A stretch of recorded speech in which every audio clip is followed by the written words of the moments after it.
হয় নমস্কাৰ, মই ওদালগুৰি ভেৰগাঁৱৰ পৰা প্ৰেম ৰাজভৰে। আজি 33 নং নুনাই চেৰফাং সমষ্টিৰ EM সঞ্জীৱ তাঁতী ডাঙৰীয়াৰ সমষ্টিত মই উপস্থিত হৈছোঁ। আজি এসপ্তাহৰ আগত এই পথটি বহুত জৰাজীৰ্ণ অৱস্থাত আছিলে, যি পথটিয়েদি গাড়ী যান বাহন গধুৰ যাব পৰা নাছিলে। কিন্তু আমাৰ এই অঞ্চলৰ ৰাইজে সংবাদ মাধ্যমৰ জৰিয়তে সন্মানীয় EM সঞ্জীৱ তাঁতী ডাঙৰীয়ালৈ তেওঁলোকে কাতৰ আহ্বান জনাইছিলে এই পথটি নিৰ্মাণৰ ক্ষেত্ৰত।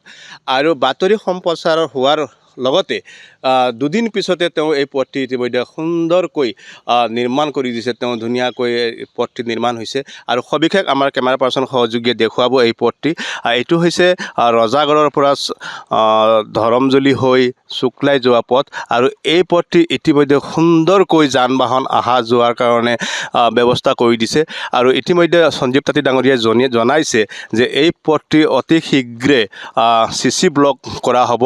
আপোনালোকে কিছুদিন আগতে সংবাদ মাধ্যমৰ আগত যিহেতুকে আপোনাৰ যি অনুনয় বিনয় EM ডাঙৰীয়াক আপোনালোকে জনাইছিলে সংবাদ মাধ্যমৰ যোগেদি, কি ক'ব এতিয়া?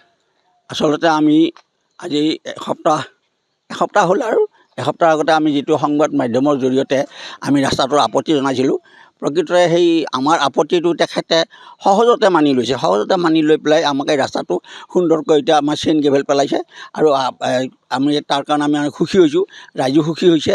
ৰাস্তাটো অন্ততঃ এতিয়া বোকাটো অন্ততঃ মষিমূৰ হৈছে। আৰু ইয়াৰ পিছতে যিখিনি আধৰুৱা কাম আছে, এই আধৰুৱা কামখিনিও তেখেতক আমি শেষ সময়ত আমি তেখেতৰ ওচৰত আমি আমাৰ অনুৰোধ যাতে তেখেতে আধৰুৱা কামখিনি সুন্দৰ হিচাপে আমাক কৰি জাকত জিলিকা কৰি ৰাস্তাটো বনাই দিয়ে, তাৰ কাৰণে তেওঁৰ ওচৰত আমাৰ এটা অনুৰোধ জনাইছোঁ। ইতিমধ্যে এটা অভিযোগ আহিছে, বিগত 17 বছৰে এইখন সমষ্টিত যিহেতুকে BPFৰ শাসনত বা দখলত আছিলে, কিন্তু তেওঁলোকে এই পথটি নিৰ্মাণ কৰা নাছিলে। আজি তেওঁ 5 বছৰ নহওঁতে EM গৰাকীয়ে এই পথটি নিৰ্মাণ কৰিলে, কি ক'ব? আচলতে এইটো আমি তাৰ কাৰণে আমি সুখী, কাৰণ আমাৰ 17 বছৰেদি যিটোত কি আমাৰ BPF পাৰ্টীয়ে ইয়াত ৰাজত্ব কৰিলে, অথচ BPF পাৰ্টীৰ পৰা আমি কোনো সুফল নাপালোঁ। যেনেকুৱাকৈ পাব লাগিছিল তেনেকুৱা আমি সুফল নাপালোঁ।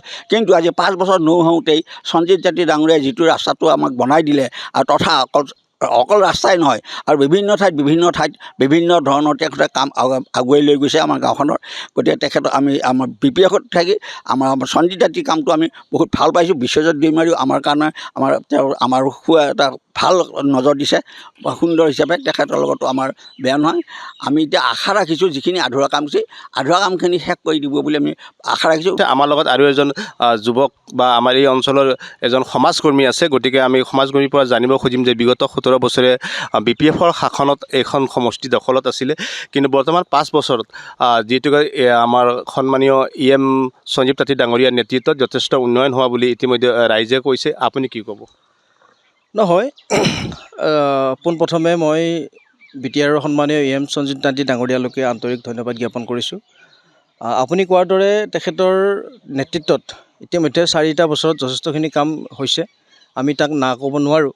কাৰণ আপোনালোকে দেখা পাব বিভিন্ন অঞ্চলত ইতিমধ্যে ৰজাগড় বুলিয়ে কৈছোঁ, ৰজাগড়ত বিভিন্ন ৰাস্তা ঘাট তেখেতে হাতত লৈছে, আৰু কিছু কাম ইতিমধ্যে চকুত লগা হৈছে। হয়, কিছু কাম এতিয়াও আমাৰ সমাজখনত বা আমাৰ অঞ্চলত কিছু কাম থাকি গ'ল। সেই থাকি যোৱা কামখিনি এতিয়া খুব সম্ভৱ আৰু 2-3 মাহ পিছৰ পৰা, যিহেতু প্ৰচেছবিলাক চলি আছে, এই কামখিনি খুব সুন্দৰকৈ নিশ্চয় আৰম্ভ হ'ব, আপোনালোকৰ চকুত ধৰা পৰিব। আৰু এইবিলাক ৰাস্তাও হয়, এইটো ৰাস্তাটো কিছু বেয়া আছিল, কিন্তু তাৰপিছতো এনেকুৱা এটা সমস্যা হ'ল, য'ত আমাৰ পাইপলাইন যিহেতু আহি গ'ল, পাইপলাইনে ঠিকাদাৰখিনিয়ে এই পাইপলাইনৰ লাইনটো ওচৰতে খান্দি থৈ গ'ল। যোৱাৰ পিছত যিটো তলত যিটো নিকা মাটি ওলাল, সেই নিকা মাটিটো ওলোৱাৰ পিছত ৰাস্তাটো সাংঘাতিকভাৱে বেয়াৰ ফালে ঢাল খাই গ'ল। আৰু এইটোৱেই বুলি নহয়, এই অঞ্চলত ৰাজাগড় শুক্লাই এই অঞ্চলত য'ত যিমান জেগাত পানী লাইনটো গৈছে, সেই লাইনটোত ৰাস্তাবিলাক অলপ বেয়া হৈছে, আমি দেখিবলৈ পাইছোঁ। ঠিক তেনেকুৱা ক্ষেত্ৰত আমি এইবিলাক কথাটো তেখেতক অৱগতও কৰাইছোঁ, আৰু তেখেতে আমাক আশ্বাস দিছে কম সময়ৰ ভিতৰত এনেকুৱা সমস্যা যিমান আছে, সমস্যাসমূহ পৰ্যায়ক্ৰমে তেখেতে আগবঢ়াই নি আছে। আৰু আপোনালোকে জানে যে নিৰ্বাচনৰ যিহেতু কোড অফ কণ্ডাক্ট লাগি আছিল, যিহেতু 4 তাৰিখে নিৰ্বাচনৰ আমি এটা ফলাফল এটা পাইছোঁ, এতিয়া আমাৰ নিৰ্বাচনৰ অধিসূচনা উঠি গৈছে। এতিয়াৰ পৰা যিখিনি কাম থাকিল, এইখিনি কাম তেখেতে খুব সুন্দৰকৈ কৰি যোৱাৰ তেখেতৰ দলীয় যি দলীয় মঞ্চত ইতিমধ্যে তেখেতে কথাখিনি কৈছে আৰু আমাকো তেখেতে ফোনযোগে কৈছে যে ক'ত ক'ত সমস্যাখিনি থাকি গ'ল সেই থকা সমস্যাখিনি আমি এনেকুৱাকৈ সংবাদ মাধ্যমৰ যোৱাৰ আগমুহূৰ্তত যদি আমি তেখেতৰ লগত আমি আলোচনা বিলোচনা কৰি তেখেতৰ লগত কথাখিনি পাতোঁ, নিশ্চয় তেখেতৰ এজন খুব আদৰ্শৱান নেতা বুলিয়ে আমি আজি তেখেত ক'ব পাৰোঁ। তেখেতৰ ওপৰত আমাৰ আস্থা আছে, ভৰসা আছে, কাৰণ যিহেতু আপুনি কৈছে যে বিগত 17 বছৰৰ কথা কৈছে আৰু 5 বছৰৰ কথা কৈছে। ইতিমধ্যে তেখেতৰ কাৰ্যকাল 4 বছৰ হৈছে। এই 4 বছৰত তেখেতৰ যথেষ্টখিনি কাম আমি দেখিবলৈ পাইছোঁ। আপুনি দেখিবলৈ পাব আমাৰ এই চহৰীয়া চকতে তেওঁ সমষ্টিত এটাই অডিটৰিয়াম এটা আহিছে, সেইটোৱে আমাক ৰাজাগড়ত দিছে।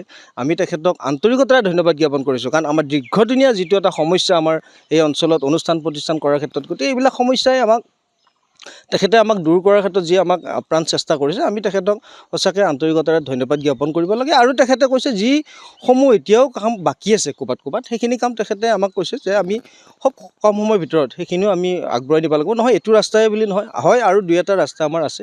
তেখেতে আমাক আশ্বাস দিছে যে সেইখিনিও আমি পৰ্যায়ক্ৰমে এতিয়া তেখেতে কামখিনি আগবঢ়াই নিয়াৰ কথাটো আমাক জনাইছে।